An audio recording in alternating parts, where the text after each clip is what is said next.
안녕하세요. 6월 5일 월요일입니다. 어제가 주일이었고 내일이 또 6월 6일 현충일 휴일이네요. 오늘이 징검다리 근무일이라 그래야 되나요? 아무튼 오늘 6월 5일 월요일입니다. 오늘 말씀은 요한일서 4장 18절에서 보시겠습니다.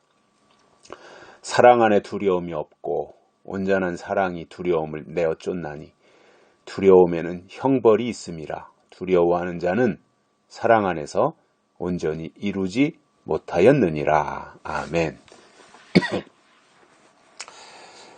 우리가 쭉 요한일서 4장에서 사랑에 대한 말씀들을 참 여러 번 듣고 있습니다.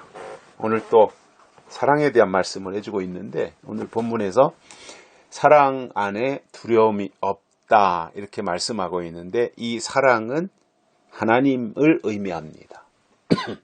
하나님 안에는 두려움이 없습니다.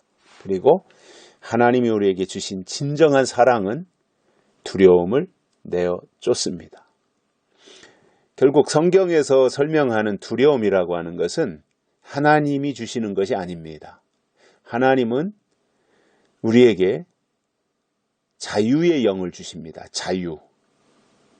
하나님이 자유시잖아요. 하나님 스스로 있는 자, 다른 말로 하면 자유라는 말입니다. 하나님은 스스로 있는 자유하신 분인데, 그 하나님께서 우리에게 주신 것은 구속이나 속박이나 두려움이 아니라 자유입니다. 그래서 하나님의 사랑 안에 거하면 진정한 자유가 있는 거예요. 예수님도 요한복음 8장에서 진리를 알지니 진리가 너희를 자유케 하리라 이렇게 말씀했잖아요. 진리는 하나님이시지 않습니까? 그 하나님이 우리에게 주시는 것은 자유예요. 자유. 내 맘대로 하라는 것이 아니라 자유를 잘 이해해야 되는 것이 뭐냐면, 자유는 어떠한 법 또는 질서 안에서 누리는 권리입니다. 방종이 아닙니다. 방종은 내 맘대로 하는 거예요. 근데 자유라고 하는 것은 내 맘대로 하는 것이 아닙니다. 법과 질서의 테두리 또는 울타리 안에서 그것을 누리고, 또 내가 할 역할과 도리를 하면서 책임과 권리를 다하는 것, 책임과 의무를 다하는 것, 이것이 자유이지요. 그래서 똑같은 민주주의, 자유민주주의를 하는 나라들을 보더라도 선진국, 잘 사는 나라의 자유민주주의와 후진국, 못 사는 나라의 자유민주주의는 차이가 있습니다. 잘 사는 나라, 부자 나라, 또 기본적으로 교육을 많이 받은 사람들이 누리는 자유는 뭐냐면 책임과 의무가 뒤따라 와야 되는 거예요. 책임과 의무. 그로 인해서 그가 누릴 수 있는 권리가 있는 거지요. 내가 할 일이 있다는 거예요. 내가 할 일이. 내가 할 일을 하는 거죠. 그런데 좀 후진국에서 말하는 자유는 뭐냐면 의존하는 거예요. 그러니까 어떤 책임은 다 하지 않으면서 권리는 찾으려고 하는 거. 이것이 이제 후진국형이거든요. 그래서 선진국형 자유는 뭐냐면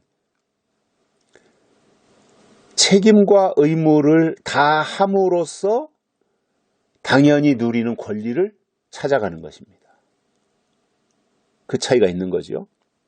우리가 하나님 안에서 우리가 살아간다고 할 때, 진리 안에서 살아간다고 할 때, 그것이 뭐냐면 자유라는 말이죠. 그 진정한 자유가 되면 거기에는 두려움은 없는 겁니다.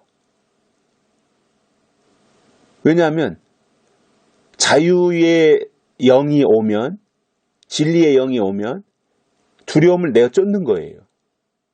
그런데 말로는 자유다라고 하면서 두려움에 사로잡혀 있다고 하는 것은 말이 안 맞는 거거든요. 자유와 두려움, 즉 이제 두려움의 영은 율법의 영이니까 정반대되는 개념이지 않습니까? 그래서 우리가 하나님 안에 있다면, 사랑 안에 있다면 두려움이 없는 것이고, 또 온전한 하나님의 사랑이 사실은 두려움을 다 내어 쫓아내는 겁니다. 두려움이 없는 거예요. 존재하지 않아요, 두려움이.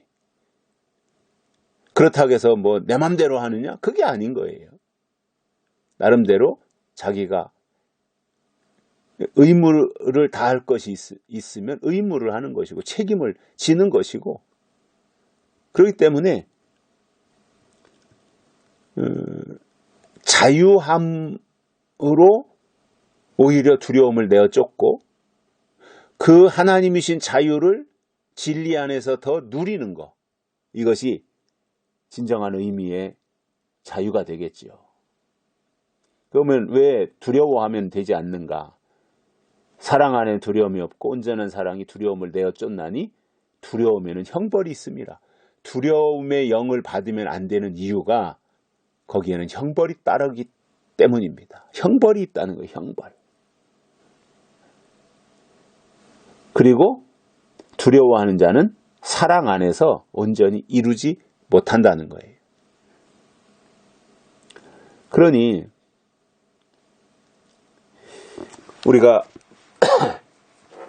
두려움을 물리쳐야 되고, 또 이 시대에 하나님의 사람으로 우리가 살아간다면 하나님이 주시는 사랑, 또 하나님이 주시는 말씀, 그 안에서 우리가 하나님을 즐거워하고 하나님을 누리면서 하나님이 우리 때문에 기뻐하실 수 있도록 해드리는 이것이 우리가 하나님 앞에서 취할 수 있는 태도라는 말입니다. 그래서 점진적으로 어떤 사랑의 범위도 커져야 되죠. 그죠? 어린 아이처럼 그냥 본능적으로 하는 사랑의 모습에서 나이가 들어감에 따라, 신앙의 연조가 쌓여감에 따라 점점점 사랑의 범위가 넓어지고 그 규모가 커져야 되는 것처럼, 그것이 당연한 것처럼 우리의 신앙의 모습이 성장하는 것만큼, 우리의 신앙이 자라나는 것만큼 이 사랑의 방법, 또 사랑의 규모, 이런 것들도 그만큼 커져야 됩니다.